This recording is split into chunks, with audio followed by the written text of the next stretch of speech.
Oke, assalamualaikum semuanya. Apa kabar? Waalaikumsalam warahmatullahi Baik, wabarakatuh. semangat ya buka puasa. Nah, hari Hmm. ini sesuai dengan mungkin udah ada yang lihat teasernya ya, videonya ya. Kita akan bicara soal pelanggan, customer. Nah, aku ditemenin sama Mas Ciko nih, Mas Ciko Hindarto. Wah, Oh. kalau tuh udah muncul dia di on cam. Oke, Mas Ciko ini, nah lihat deh deskripsi profilnya. Lecturer pasti, nanti bisa ditanya sendiri ya. Beliau lecture di mana nih gitu. Di daerah Kemang nih ya. Ya Mas ya.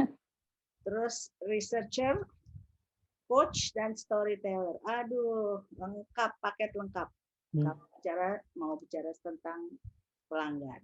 Ya, teman-teman sekalian, sekali lagi acara ini kita maksudkan buat teman-teman yang mahasiswa terutama ya, atau adik-adik juga yang ingin memang mau tertarik menjadi entrepreneur dan juga memerlukan suatu dasar-dasar bukan teori ya, sebenarnya dasar-dasar ilmu yang diperlukan untuk bisa merintis usaha itu secara jangka panjang gitu. Jadi bisa memulai usahanya dengan benar. Nah, kebetulan topik yang diangkat ini yang mengawalinya adalah tentang pelanggan. Kenapa ya pelanggan itu menjadi penting gitu. Nanti kita bahas sama Mas Ciko ya.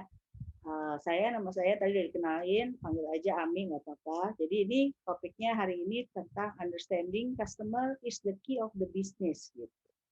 Ini kita mau mempersilakan Mas Ciko nih langsung aja karena memang udah ada beberapa peserta yang memang mungkin juga belum join full ya. Saya ngerti karena mungkin ada sholat asar segala ya. Hopefully nanti akan bertambah sesuai dengan registrasi yang masuk.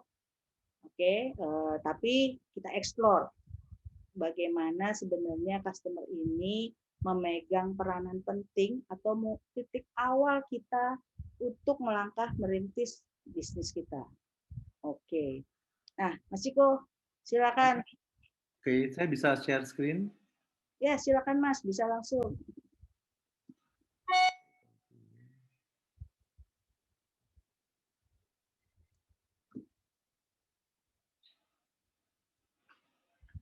Oke, selamat sore semua. Terima kasih untuk Samara Inisiatif yang sudah mengajak saya untuk berpartisipasi di acara ini. Semoga acara ini bermanfaat dan bisa berlangsung berkelanjutan gitu ya, supaya menjadi salah satu pembelajaran buat para peserta untuk sekarang menjadi istilahnya startup sekarang ya. Startup. Saya juga suka bingung apa sih beda antara startup sama entrepreneur gitu kan ya. Jadi ya terserah mau pakai startup atau entrepreneur, intinya jadi pengusaha gitu kan, pengusaha dari yang sifatnya mandiri. Ada yang bilang startup lebih concern sama teknologi ya.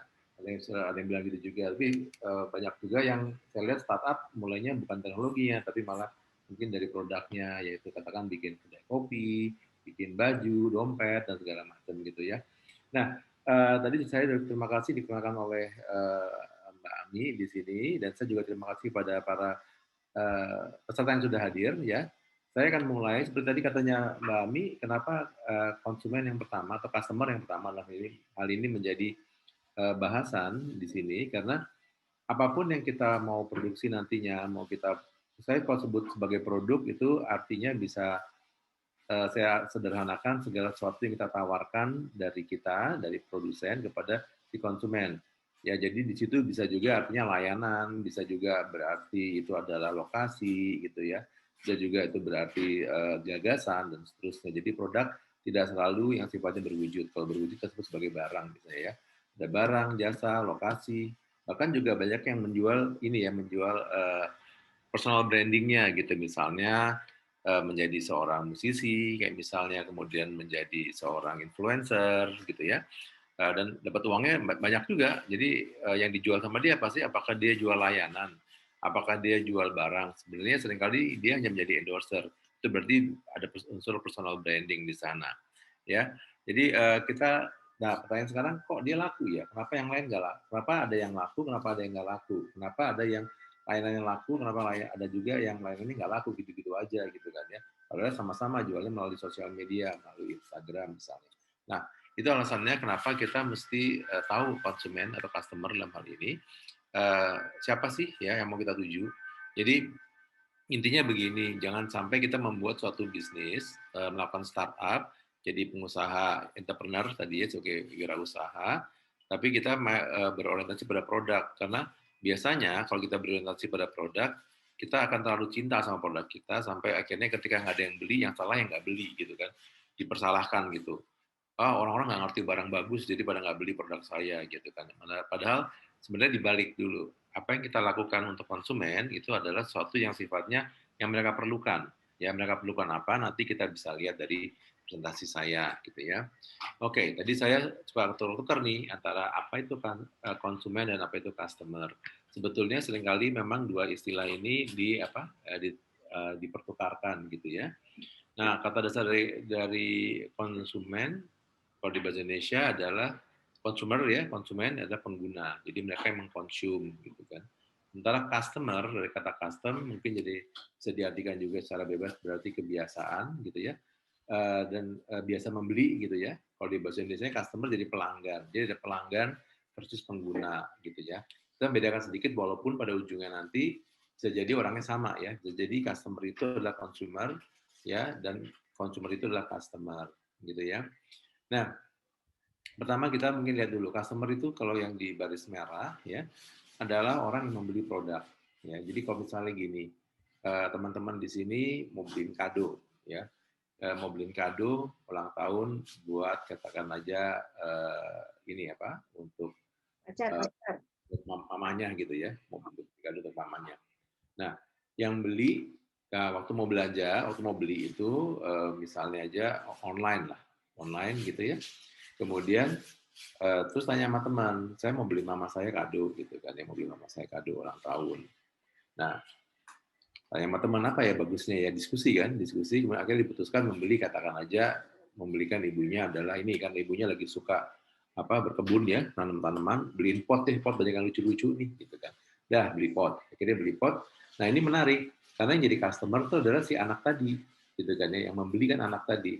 Nah temennya si influencer dia cuma mempengaruhi ya cariin barang dan segala macam gitu ya tapi dia nggak make jadi artinya bisa dilihat adalah yang beli tidak pakai barangnya dan tidak dipengaruhi gitu ya dan tidak mempengaruhi jadi mempengaruhi dari temannya tadi temannya nggak dapat apa-apa udah barang nggak dapat tapi dia juga nggak belanja apa-apa. Nah di sini menunjukkan ada keterpisahan antara customer yaitu yang adalah si anak tadi gitu ya konsumernya adalah ibunya yang dikasih kado gitu kan. Nah ini akan lebih menarik lagi kalau kita bicara misalnya saja susu bayi gitu ya. Di susu bayi itu customer ibunya pastinya. Anaknya nggak bisa milih, orang masih kecil, masih bayi ya, dia nggak punya apa pilihan, gitu kan. Bahkan sebagai apa, kalau contohnya aja, kalau saya mau bikin penelitian gitu ya, mengenai anak-anak, itu lebih susah, karena anak-anak itu susah dikasih skala Likert 1 sampai 5, 1 paling tidak suka, 5 paling suka, atau 1 paling ini sangat setuju, gitu, sangat tidak setuju, jadi sangat setuju. Susah buat anak-anak. Oleh karena itu, susu bayi pakaian anak-anak sampai usia tertentu gitu ya, yang beli ibunya. Jadi si ibu itu adalah customer, si anak adalah consumer gitu ya. Kemudian yang kedua, pada beberapa kondisi si customer bisa menjual produk lagi karena bisa jadi customer itu menjadi seorang klien. Jadi dia bisa jadi beli barang kemudian dijual ulang. Sering kita lihat ada di Tokopedia gitu ya. Dia adalah customer dari merek X gitu ya. Tapi kemudian dikumpul gitu ya. Terus dia menjual lagi resale kepada orang lain. Nah, kalau konsumen itu pembeli akhir. Jadi dia beli untuk dipakai gitu, bukan untuk dijual lagi gitu loh.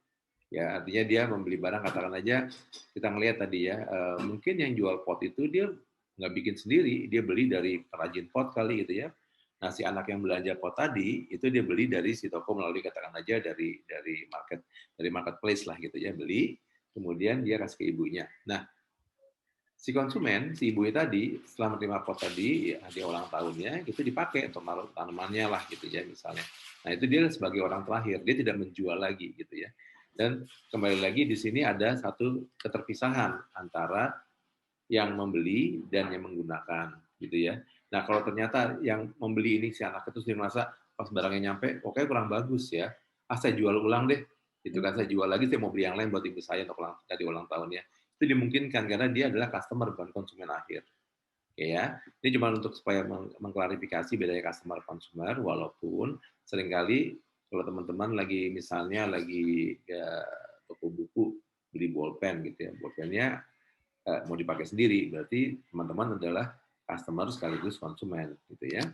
Nah, kemudian a customer could be anybody, individual, company, or mass gitu. Jadi artinya customer ini bisa aja siapa aja, tidak harus manusia individu gitu ya. Ke customer ya, bisa aja tadi dia beli untuk dijual ulang di marketplace gitu ya. Sementara konsumen adalah biasanya manusia ya, atau bisa juga company ya yang membeli, tapi dia ini apa pembeli terakhir. Jadi dia membeli untuk kepentingan perusahaan. Misalnya ada perusahaan membeli katakan aja paling kabinet gitu ya, paling kabinet itu dipakai untuk di kantornya. Itu jadi konsumen akhir. Walaupun seringkali yang kita gunakan konsumen itu lebih sering individu ya manusia gitu. Nah, kemudian kalau di customer yang namanya alat tukar exchange tadi itu selalu ada unsur monetary-nya, ada unsur uang yang dibayarkan gitu ya. Jadi teman-teman kalau bikin bisnis pun juga pikirannya untuk ini kan, untuk apa? Untuk mendapatkan uang kan, antara kan kita mendapatkan margin dari harga produksi atau harga waktu kita beli dan harga waktu kita jual, itu adalah margin yang kita dapatkan gitu ya, ada unsur monetary-nya. Sedangkan kalau konsumen yaitu dia tidak selalu dia ada monetary transaction kayak tadi misalnya dikasih gitu kan ya, atau ada juga barter misalnya gitu ya, itu contoh juga bagaimana tidak selalu di konsumen akhir itu ada unsur monetary-nya gitu. Nah, pertanyaannya sekarang kembali lagi tadi, kenapa ada perusahaan atau startup yang gagal dan ada yang berhasil gitu ya. Yang gagal itu biasanya mereka tidak kenal ini sama customer yang dituju atau konsumen yang dia akan menggunakannya. Jadi seringkali, nah ini yang jadi perlu teman-teman semua waspadai ya. Budaya latah sering banget ya. Satu buka kedai kopi, semua buka kedai kopi. Gitu. Bedanya apa? Bedanya cuma di packaging misalnya. Bedanya cuma di apa? Cuma katakan aja di apa? Katakan aja kalau kedai kopinya tuh mungkin di interiornya gitu. Maksudnya sama-sama aja gitu ya. Nah, ini yang perlu berhati-hati ya. Karena apa? Karena biasanya untuk mereka yang masuk pertama disebut sebagai apa namanya? Kita sebut sebagai first mover ya, orang yang pertama kali masuk itu lebih diingat dibandingkan yang belakangan. Atau kalau mau yang belakangan masuk mau dikenal juga, dia mesti promosi gencar habis-habisan ya, dan itu juga membutuhkan effort, tenaga, dan juga dalam hal ini biaya.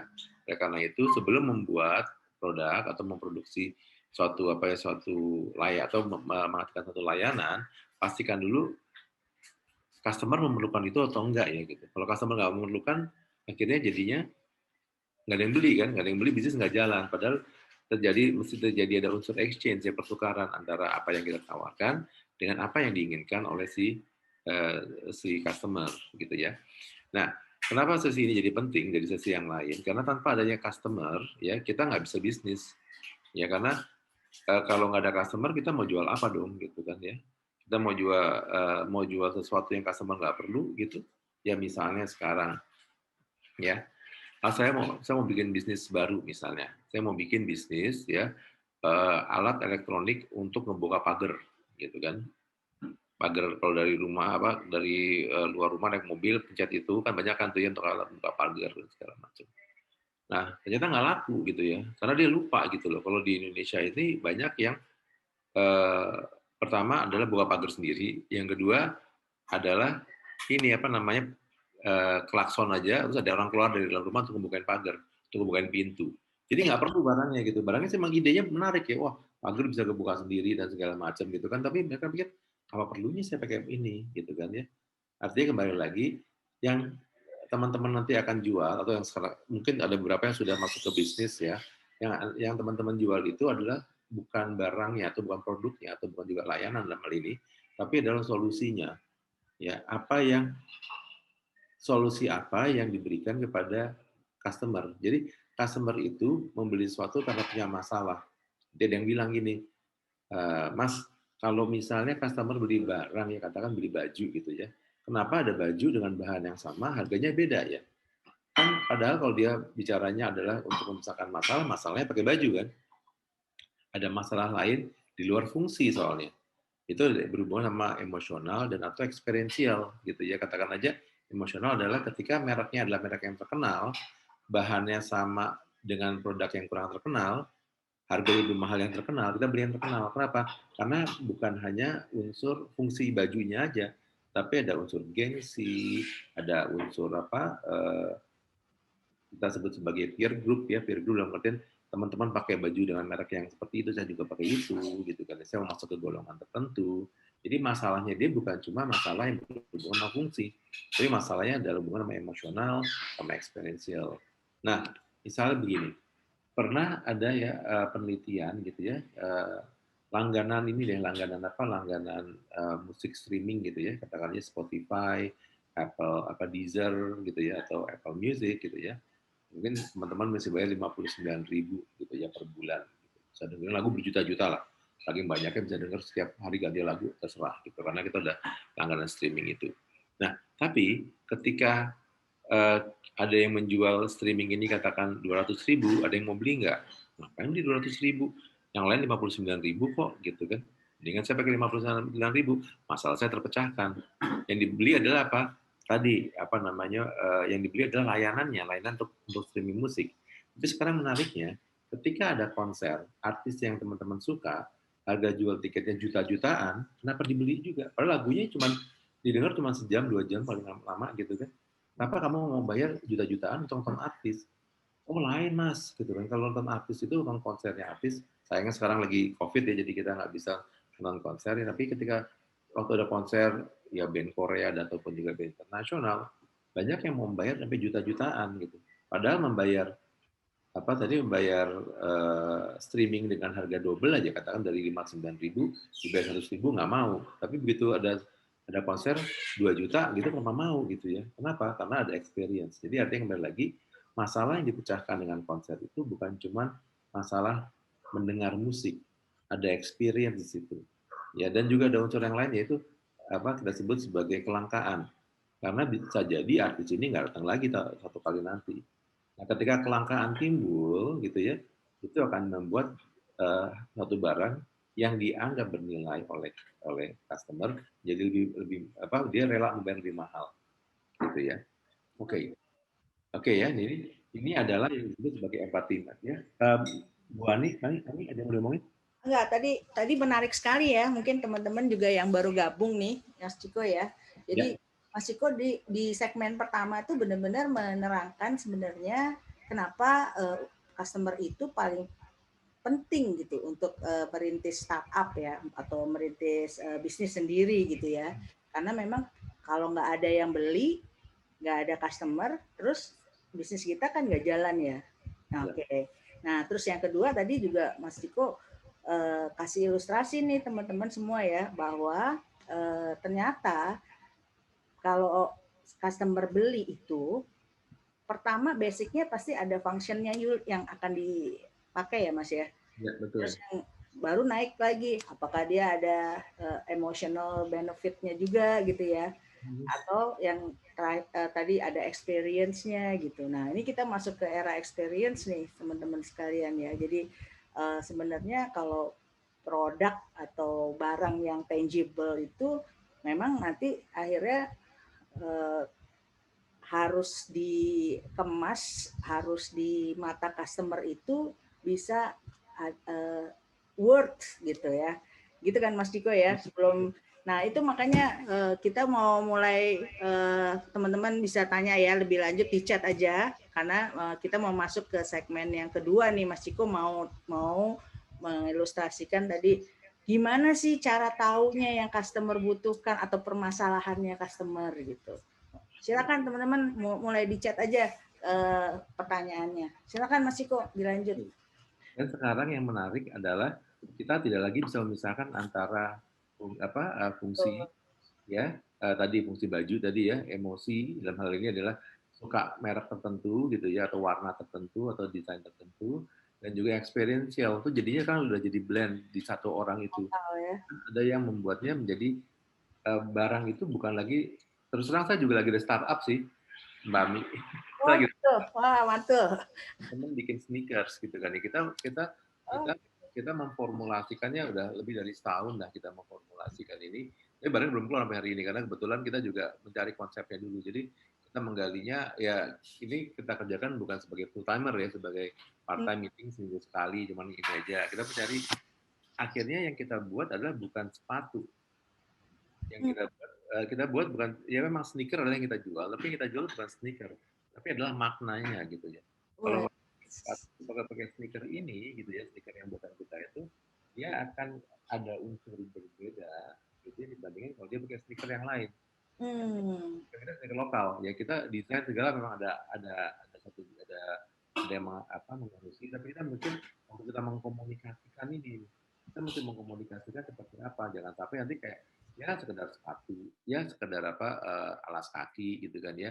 Tapi kita akan bilang bahwa dengan menggunakan sepatu ini ada sesuatu yang membuat kamu beda sama yang lain gitu. Iya, betul. Ya, itu jadi udah makna yang kejar, bukan lagi cuma experiential. Tapi kita juga punya tanggung jawab juga secara fungsi. Itu juga kita buat yang benar-benar bagus, yang nggak gampang rusak, soalnya enak dipakai. Jadi fungsi juga kita tidak lupakan juga, ya. Dan juga desainnya secara emosional dilihat juga enak, tapi ada juga experiential dan makna yang ujungnya gitu. Keren. Tuh teman-teman, inspirasi nih buat kamu nih ya. Kalau memakai sepatu itu dan orang lihat logonya aja, contohnya gini deh, kita bukannya niru ya, tapi kita lihat beberapa sneakers itu seperti misalnya Nike lah gitu ya, Adidas lah, masing-masing sudah punya makna sendiri-sendiri kan. Betul. Saya pakai Adidas, saya orang itu lebih gimana beda sama saya kalau pakai Nike gitu ya. Dan biasanya ada unsur ini juga ya, loyalitas gitu. Nggak cuma beli sepatunya aja, beli jaketnya, beli kaosnya, topinya dan segala macam gitu ya. Nah, kita kembali ke customer tadi. Kalau kita ngomong customer, jadi seperti katakan Mbak Ami ya, ini ada yang namanya the entrepreneur. Di sini kita berempati kepada si konsumen yang mau kita tuju, customer yang kita tuju, gitu ya. Jadi kita akan tahu dia orang kayak gimana sih, gitu kan ya. Orang seperti apa sih yang mau saya tuju, gitu kan. Orang seperti apa sih yang bakal beli barang yang saya bikin atau mau menerima layanan yang kita sediakan ya. Jadi kenapa kata-katanya empati gitu ya. Saya selalu membedakan antara empati sama simpati gitu ya. Empati itu kita merasakan tapi tidak terlibat secara emosional gitu kan. Makanya kata-kata yang sering dipakai adalah simpatisan, bukan empatisan. Karena kalau simpatisan itu ada unsur emosinya. Ya. Contohnya simpatisan ini deh, klub bola lah gitu. Itu simpatisan, ketika klub bolanya kalah dia nangis gitu. Padahal dia tuh nggak dibayar sama klub bola itu, dia nggak bayar klub bola itu ya, tapi sedih gitu ketika klub bolanya kalah gitu kan ya. Itu contoh aja bagaimana uh, kalau contohnya lagi deh, kalau misalnya kita lagi naik motor sama teman gitu ya, kemudian motor kita kesenggol sama motor yang lain, terus habis itu kita marah, nah kita misahin, itu kita misahin untuk supaya nggak berantem gitu, itu lebih pada empati dibanding simpati. Jadi kalau kita simpati, kita punya perasaan emosional, kita akan berantem juga. Jadi kita berdua sama teman kita mukulin yang nyenggol tadi gitu kan. Nah, jadi puasa mukulnya. Itu sebenarnya lebih subjektif, empati sebenarnya lebih objektif. Nah, akhirnya ada pemisahan antara, karena gini, kalau kita menjadi simpati, akhirnya jadi kita jadinya kita kalau subjektif, kita jadi berpikir bukan hal yang keliru, tapi semestinya antara konsumen, antara customer dengan si produsen itu adalah kemitraan. Customer punya masalah, si produsen memecahkan masalah. Jadi kan seringkali orang bilang kan customer adalah raja gitu. Jadi simpati kan, wah mungkin barang saya dipakai sama orang dan segala macam, akhirnya jadinya kita jadi blur gitu, padahal kita mestinya objektif ya. Nah, jadi kenapa pakai kata empati map gitu ya?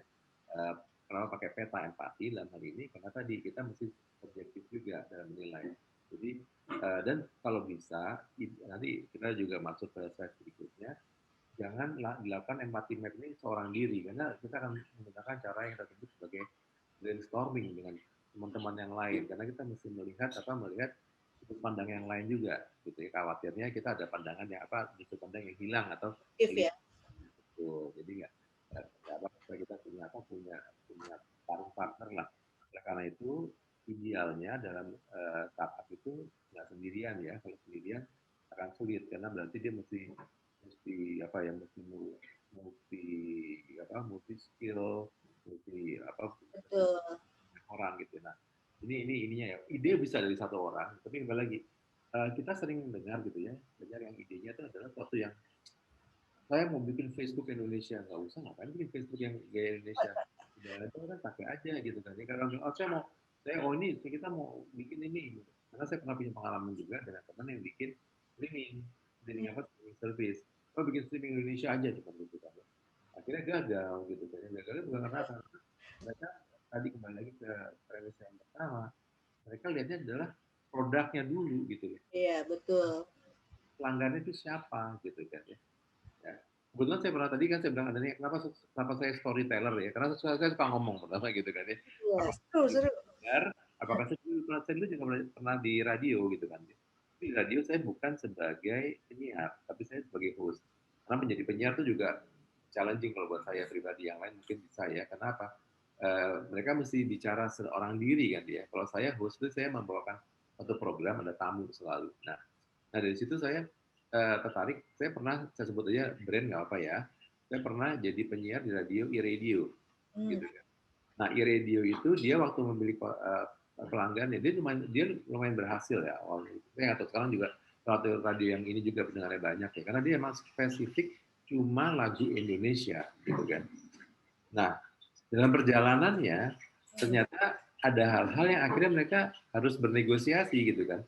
Misalnya kalau yang nyanyi adalah Anggun C. Sasmi gitu kan ya. Iya, betul. Ini orang Indonesia apa orang Prancis ya gitu kan, satu gitu. Belum lagi ternyata di belakang-belakang ini apalagi banyak lagi dikatakannya grup band apa ya, grup dari Bandung lah, Moka gitu ya. Atau beberapa grup apa Ardito dan segala macam, atau penyanyi Ardito dan segala macam.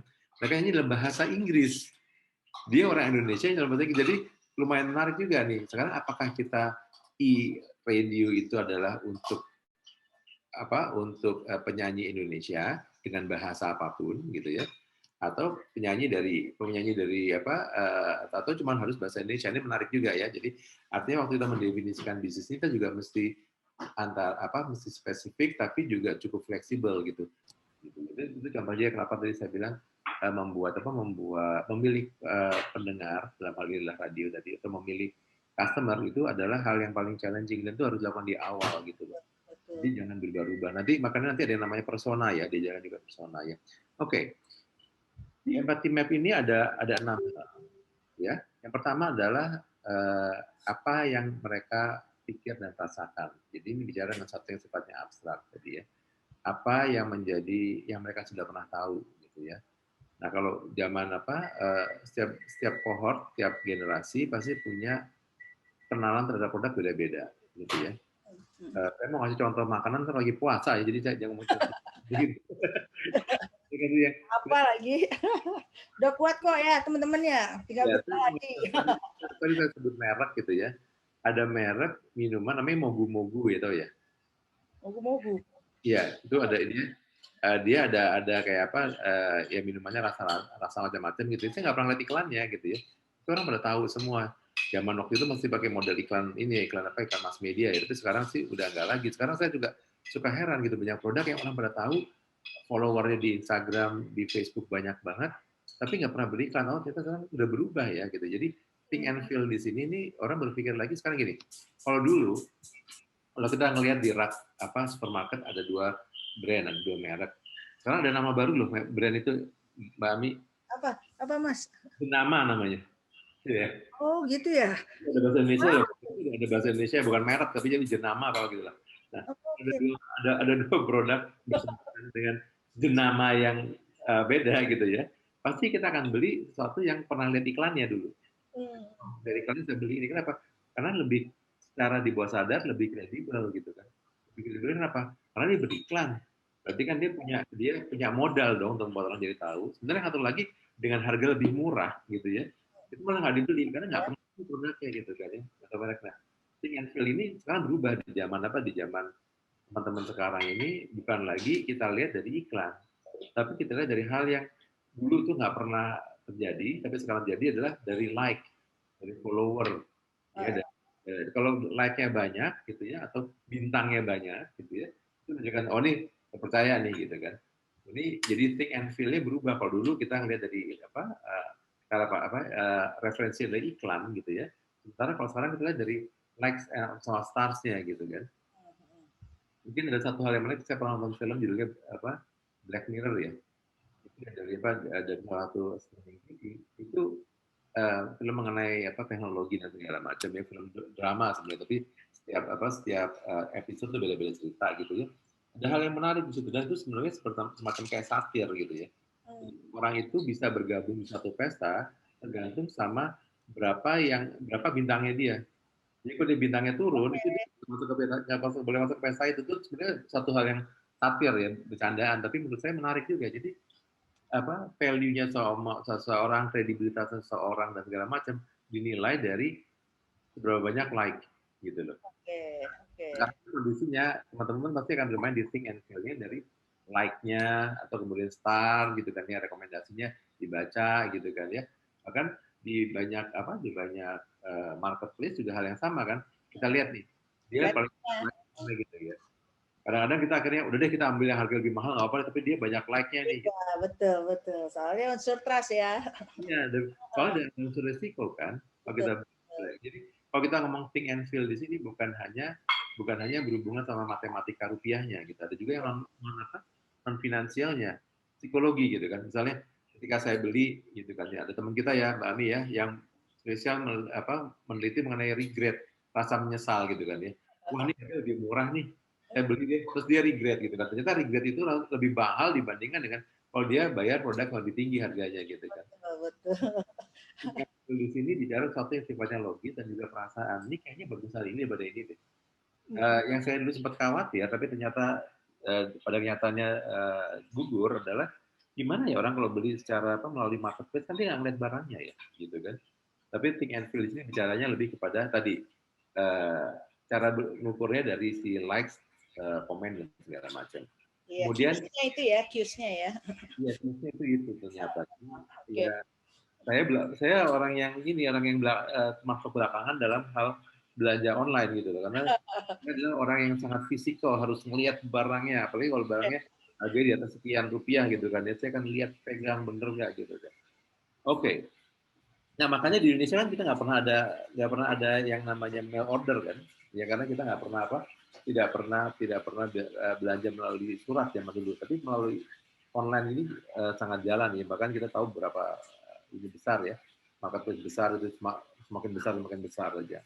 Kemudian setelah think and feel itu berada di bawah sadar gitu ya, dan juga ada akumulasi pengetahuan gitu ya. Kalau mau beli merek elektronik ini, handphone ini, mau beli misalnya katakan aja mau beli minuman air minum dalam kemasan ini mereknya gitu, itu berdasarkan think and feel gitu ya. Kemudian lagi berdasarkan hear ya. Hear di sini adalah sesuatu yang disampaikan pihak lain ya. Oh, saya sering juga nih kejadian di rumah istri saya beli katakan makanan buka gitu, berbuka puasa.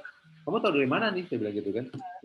Ya, di Instagram aja gitu, kata orang enak. Kamu kenal orangnya? Nggak kenal gitu. Tapi orang ada yang enak, ada yang enggak. Jadi artinya apa? Artinya ya kembali lagi justifikasi. Karena yang menjadi masalah adalah kan rasa ya. Rasa kan ini ya sangat subjektif ya. Gitu. Betul. Makanya waktu Mbak Ami nanya mengenai kaos ini nomor berapa, yang paling gede aja deh. saya udah nggak percaya sama ukuran soalnya, karena di Indonesia ukuran XL sama ukuran XL dari negara lain beda soalnya gitu ya. Yang di sini adalah sesuatu yang dia dengar dari orang-orang yang dipercaya. Jadi artinya gini, ketika ada iklan ya, dan ketika ada satu orang menyampaikan ya, kalau kita akan lebih percaya, cenderung lebih percaya sama orang yang menyampaikan. Jadi kayak misalnya gini deh, banyak restoran itu, ya restoran lah, kita ngomong juga kembali dalam kondisi normal, bukan kondisi COVID ya. Restoran itu banyak yang nggak beriklan, tapi kenapa orang tahu? Karena mereka hear. Dia bilang, oh kalau lagi daerah sini makannya ini enak nih gitu. Yang ngomong adalah seorang saya percaya gitu kan. Kalau restoran yang ngomong akan lain cerita, karena dia bilang, oh saya nggak kenal kamu gitu kan. Nah, hear ini biasanya dari mereka yang kenal dekat dan segala macam. Makanya teman-teman, kalau teman-teman mau bikin startup ya, cari orang-orang yang kredibel untuk menyampaikan pesan gitu kan.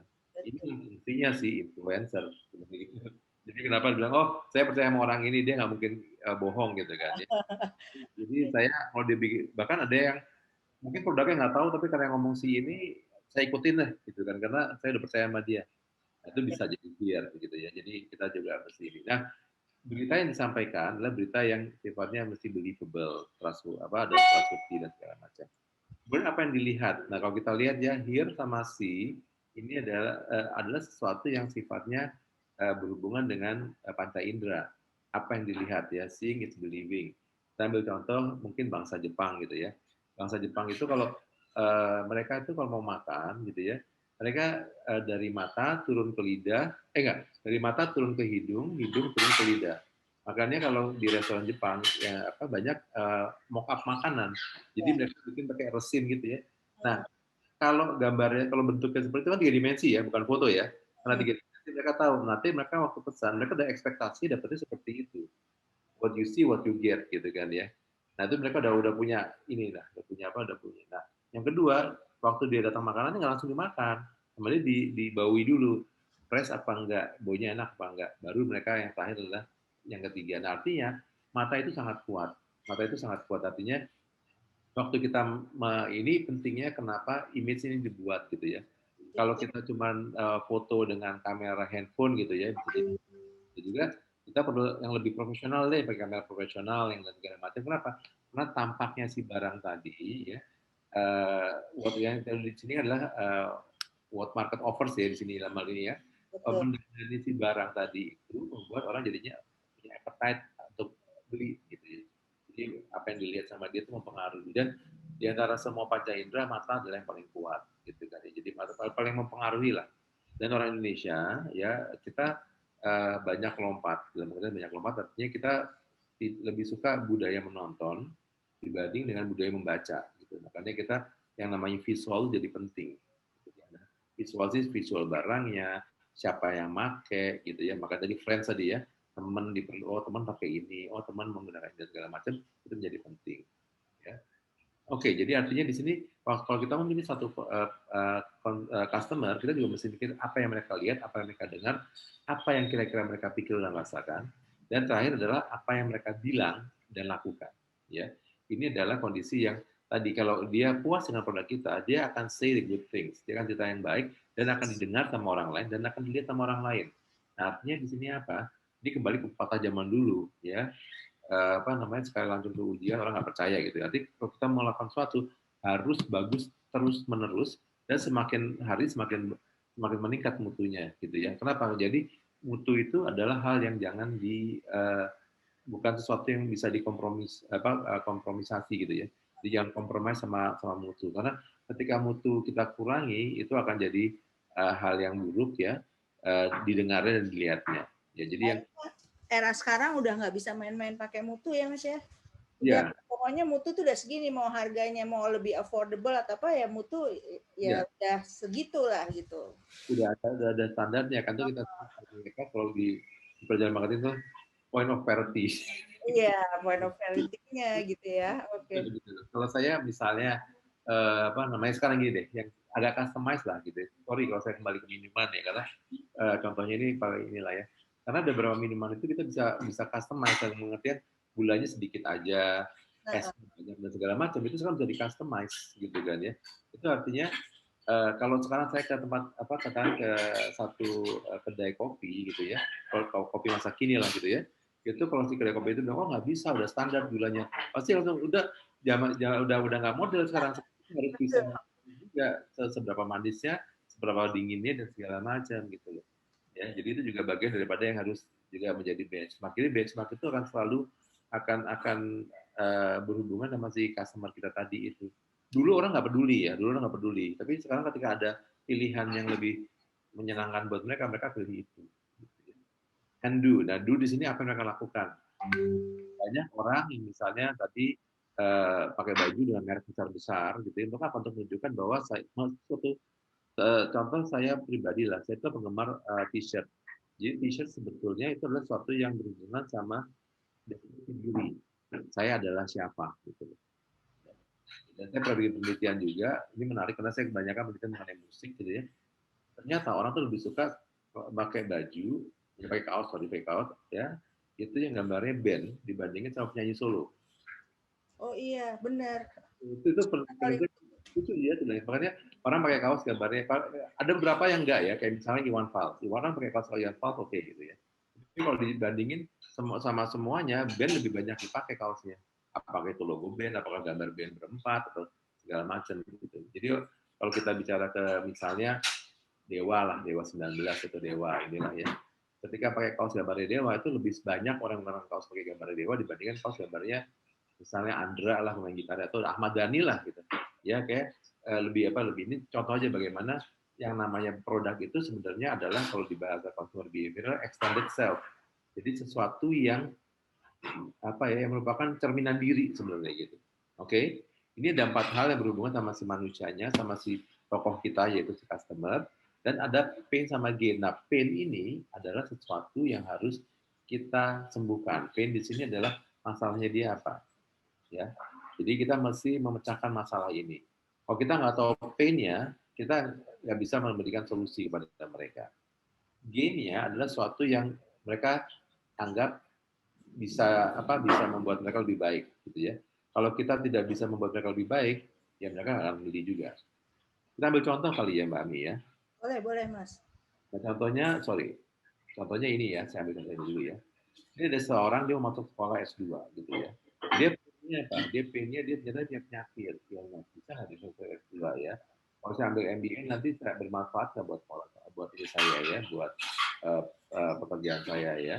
Kemudian saya juga kalau sekolah saya bisa bagi waktu jadi 3, sekolah, keluarga, dan kerja misalnya gitu. Kalau life balance saya jadi berantakan karena saya ada tugas di sekolah. Tapi saya juga punya positifnya kalau saya ngambil. Nah, kalau saya positifnya ngambil sebagai ngambil S2 gitu ya, saya akan mendapatkan promosi di pekerjaan ya. Kemudian saya bisa dapat gaji lebih tinggi, saya bisa menikah 5 tahun ke depan atau bisa membeli rumah, beli properti dan segala macam gitu ya. Nah, kalau saya sebagai penyelenggara sekolah S2, saya akan bilang masih pain-nya tadi ini gitu kan ya. Kita akan bilang kita akan kasih pembicara orang-orang menjadilah katakan alumni kita yang berhasil di lapangan dan segala macam gitu ya. Nah ini menunjukkan bahwa oh iya berarti saya kalau ambil MBA gitu ya atau ambil MM dalam hal ini Indonesia itu saya bisa recognition-nya meningkat. Jadi pain saya terobati. Gain-nya adalah tunjukin nih ada satu alumni tadinya dia waktu masuk kuliah tuh dia masih levelnya level supervisor, sekarang udah jadi GM misalnya gitu kan. Ah iya, dia akan lihat oh iya ternyata saya kalau di sekolah-sekolah itu ya saya akan mendapatkan pekerjaan yang lebih baik karena saya bisa mendapatkan bisa memahami bisnis lebih baik dan seterusnya.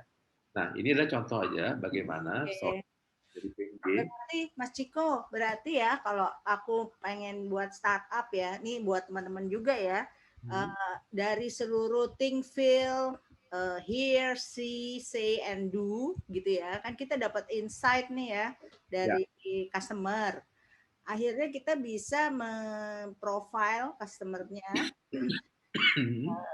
ke pain-nya dia apa sih gitu ya, gain-nya dia apa gitu. Nah makanya jasa kita atau produk kita yang mau kita targetkan ke customer itu berarti kalau enggak dia pain reliever, apa bahasa Indonesianya pain reliever, menghilangkan atau mengurangi pain-nya atau gain creator gitu ya, menciptakan lebih banyak gain-nya gitu. Kira-kira gitu kan ya kesimpulannya ya. Betul. Jadi ada nah, kembali ke tadi disampaikan oleh Mbak Ami ya, kalau kita mau membuat tadi empathy map ya, bagaimana cara bikinnya sih? Yang pertama adalah ini tadi saya katakan perlu ada brainstorm. Kenapa brainstorm? Kalau kita sendirian, biasanya kita akan jadi terbatas ya, karena kita punya pengalaman terbatas, pengetahuan terbatas ya. Kita dengan brainstorm ini kita bisa dapat ini yang banyak ya, ide yang banyak. Perlu diingat ada setidaknya 3 lah kalau mau bikin brainstorm. Bahasa Indonesianya apa ya? Saya brainstorm itu kayak diskusi tukar pikiran ya. Ya kayak gitu kali ya. Kemarin saya dapat itunya istilahnya tuh apa namanya curah curah pendapat apa pokoknya brainstorm, soalnya nggak bisa badai otak kan gitu kan. Ya, enak terjemahannya badai otak. Jadi ada 3 persyaratan brainstorm. Pertama adalah mereka tujuannya adalah mendapatkan ide sebanyak-banyaknya gitu kan. Oke, customer yang mau kita tuju siapa nih gitu kan. Kita kasih ide sebanyak-banyaknya gitu kan. Oleh karena itu, karena pin sebanyak-banyaknya, tapi dikasih waktu ya. Katakan kita mau brainstorm setengah jam gitu ya.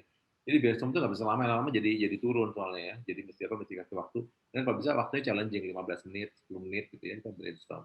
Pertama yang betul kuantitas. Karena kita butuh kuantitas, ada peraturan yang kedua, tidak boleh ada kritik, nggak boleh ada yang ngasih ide tuh bilang, oh nggak bisa tuh, nggak jalan tuh bakalannya nih, nggak bisa gitu. Kita nyari kualitas, kita nyari kuantitas bukan kualitas, gitu ya. Jadi jangan ada kritik. Nah setelah dikumpulkan selama berapa belas menit, berapa puluh menit tadi ya, kemudian yang ketiga kita seleksi. Nah ketika sudah kita tulis di papan tulis di white di flip chart ataupun juga di screen komputer kita, ide-ide itu jadi miliknya kelompok, bukan miliknya si A, si B, si C yang ngasih ide, karena jadi miliknya kelompok. Kemudian kita baru eliminir. Waktu kita mengeliminir itu, udah nggak ada tersinggungnya lagi kan, karena udah milik bersama gitu kan. Jadi 3 tadi yang bisa dijalankan. Intinya kita pentingkan kuantitasnya, jangan kualitasnya dulu. Ide segila apapun, seenggak mungkin apapun masukin aja. Nah, setelah kemudian kita punya profiling tadi, kita pilih 3 deh, ya pilih 3, dan dari 3 itu kita 3 besar ya. Ya, jadi kalau misalnya kita dari kita mau customer seperti apa sih, kita ngumpulin dalam 15 menit, katakan dapat 50 lah gitu ya. Itu kita coretin sampai jadi 3, nah itulah promoting candidate yang kita mau bikin, yang mau kita tuju, pilih yang kemudian salah satunya. Nah, ini menarik, nomor 3 kita sebut sebagai persona ya. Kita kasih nama dia. Ya, ya sekarang kan modelnya gitu ya. Semua pakai nama ya. Katakan aja kalau kita mau nanya apa sama iPhone, dia namanya Siri ya masalahnya. Iya, Siri. Kalau di mana kalau di ini namanya Bixby ya. Kalau di ini Android ya. Jadi kita bisa ngajak ngobrol. Kenapa kasih nama sih? Apa lucunya sih gitu kan? Itu sebagai apa? Anthropomorphic. Jadi seolah-olah barang elektronik itu jadi kayak manusia gitu kan. Jadi kalau di luar Amazon pakai Alexa. Nah, kita kasih nama deh. Si tokoh ini tadi namanya siapa? Mau laki mau perempuan nih, gitu kan ya. Pilihannya kepada target pasar kita siapa sih? Kebanyakan sih. Contoh kalau saya kembali ke startup saya di sepatu, kebanyakan anak laki generasi Z gitu kan ya. Mereka masih di antara SMA dan kuliah di tahun-tahun awal gitu ya. Nah, itu kasih nama, namanya katakan aja namanya Andi gitu kan. Kita kasih nama Andi gitu ya. Nah, kemudian Andi ini sukanya ini yang dilihat sama dia adalah teman-temannya yang lagi main skateboard, teman-temannya yang main olahraga apa ekstrim misalnya. Kemudian yang didengar apa, musiknya apa dan segala macam. Dia dengar dari tokoh-tokoh yang dia kagumi siapa atau influencer dia siapa. Kemudian gimana dia think and feel-nya dan segala macam. Itu adalah si nama tadi. Jadi kasih nama, dikasih kemudian demografi dan segala macam. Nah itu diurai deh apa yang dia lihat, apa yang dia dengar, apa yang dia rasa dan dia pikir, apa yang dia lakukan, apa yang dia katakan gitu. Dan kemudian apa masalahnya si Andi ini ya? Oh Andi ini punya masalah, dia suka kurang pede misalnya, karena dia ngerasa semua orang tuh harus menjadi harus sama semua supaya masuk ke kelompok tertentu. Kalau dia nggak mau, dia orangnya tipe orang yang mau berbeda gitu kan tuh. Gennya apa? Gennya tuh dia ngerasa kalau saya berbeda, saya akan kuat ya personality brand personality saya, dan akhirnya saya bisa dibedakan dari satu orang dan orang yang lainnya. Oke, ini kali ya Mbak Ami ya. Jadi kalau kita kembali ke ini adalah slide terakhir dari saya. Jadi kita membuat seperti tadi, ada tokoh di tengah, persona tadi saya kasih contoh aja karena saya sepatu sneakers untuk laki-laki, saya sebut namanya Andi gitu kan ya. Andi, apa yang dirasakan sama dia, perasaannya dia adalah dia suka sama hal-hal yang sifatnya challenging, sesuatu yang sifatnya bisa merubah dunia gitu, membuat solusi kepada orang lain gitu ya. Yang dia lihat apa, yang dia dengar apa, ya, yang dia katakan apa, yang dilakukan apa, ya. Dia suka mungkin anaknya pemalu tapi ternyata dia jago basket gitu misalnya gitu. Jadi kan kita sekali kan dia mau nunjukin bahwa dia don't just the book by its cover, mungkin dia anaknya nerd gitu kan. Tapi ini itu sih Mbak Ami, banyak kan penggemar musik metal sama musik yang Iya, tapi nerd ya. nerd banyak loh. Jadi jangan ya, contoh yang menarik gitu ya, kenapa? Karena si Andi tadi adalah pendengar metal yang katanya sopan gitu loh. Waktu gitu ya. Tapi dia anak metal. Jiwa metal ya, Mas. Oke, Oke. Rami, itu terakhir dari saya. Terima kasih. Aduh, makasih banget nih Mas Ciko, you're so inspiring. Teman-teman, jadi ternyata ya mengetahui pelanggan, ya kita udah tahu tadi ya pelanggan itu sangat penting menjadi tujuan dari bisnis kita karena bisnis kita akan jalan kalau ada yang beli. Nah, pelanggan ini ternyata kalau kita bedah lebih dalam lagi, banyak banget yang harus kita ketahui dulu gitu. Seperti tadi Mas Ciko bicara ya, pertama tentang solusi. Jadi pelanggan itu memang pasti memiliki problem gitu kan ya. Tadi kalau saya recap gitu dari awal ya. Nah, kita ini yang harus pinter-pinter cari sebenarnya solusi apa sih yang mampu kita sajikan, sediakan buat pelanggan kita gitu sebenarnya. Kalau dia solusinya memang sifatnya emphasize ke functionality-nya atau emotional atau experience-nya atau seluruh totalnya jadi maknanya gitu ya. Itu yang harus kalian semua find out, harus kalian semua identifikasi. Tadi Mas Ciko udah kasih tools-nya nih caranya membuat suatu empathy map. Nah, empathy map nih kita harus benar-benar mengidentifikasi sebenarnya gitu loh target profil pelanggan kita ini berdasarkan apa yang dia pikir perasaannya dia atau apa yang dia dengar akhirnya say and do akhirnya mengerucut ke pain and gain-nya. Nah, baru kita masukkan di sana.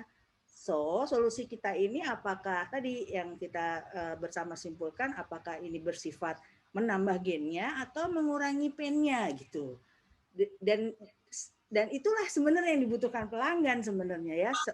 Cuma memang mencapai ke situ harus melalui suatu journey sendiri nih untuk mendalami aspek-aspek pelanggan. Ternyata nggak semudah itu ya. Karena pelanggan kan bukan hanya cuma ditentukan oleh harga murah atau terjangkau aja gitu. Ternyata kalau teman-teman mau bisnisnya lebih long lasting, lebih sustainable, itu hal-hal ini harus ditentukan atau diidentifikasi, dipersiapkan dari awal gitu ya kan. Kalau nggak salah kalau cuma asal dagang aja istilahnya ya paling dia akan short term gitu. Kalau tadi teman-teman punya visi yang lebih panjang, hal-hal inilah yang menjadi fundament-fundament yang memang harus diketahui gitu. Aduh, makasih banyak ya Mas Ciko ya, inspiring banget nih. Ya, aku share ya, ini ya. Iya, siap. Oke, jadi kalau boleh saya simpulkan nih ya, takeaways-nya ya untuk discussion di day one ini gitu ya tentang pelanggan adalah yaitu tujuan dari bisnis itu sebenarnya adalah bagaimana untuk menciptakan pelanggan. Nah, bagaimana menciptakan pelanggan? Yang pertama dulu ya, itu tadi kita sudah bicara banyak nih. Ya kita harus tahu dulu apa ya pelanggannya seperti apa gitu baru bisa kita create gitu. Oke, itu dia target pelanggan kita.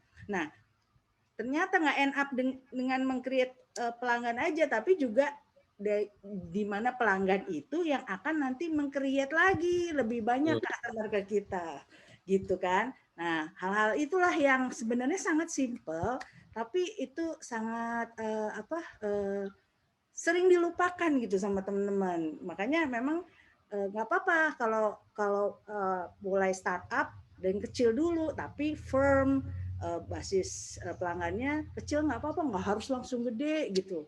Tapi pelan-pelan pelanggan yang loyal ini akan lebih solid untuk mengembangkan basis pelanggan ke lebih besar gitu. Kira-kira gitu ya takeaways dari diskusi kita. Nah, mungkin karena memang waktunya nih Mas Ciko sangat menarik. Sekali lagi terima kasih. Sama-sama. Mungkin nanti hari kedua kita akan lebih eksplor lagi nih tentang gimana inovasinya kalau kita udah tahu pelanggan dan bagaimana marketingnya. Mungkin nanti akan dibuat di play juga teaser yang buat keduanya ya, yang hari kedua supaya teman-teman dapat gambaran hari kedua kita mau ngobrol apa gitu. Dan jangan lupa ya kalau mau ada pertanyaan atau apa, nggak apa-apa di chat aja dari awal. Kalau untuk tentang pelanggan nanti saya sampaikan ke Mas Ciko walaupun besok sesinya bukan Mas Ciko. Ya. Okay. Kira-kira gitu. Saya kembalikan lagi kepada hostnya Mbak Ida. Terima kasih. Sekali lagi terima kasih Mas Ciko.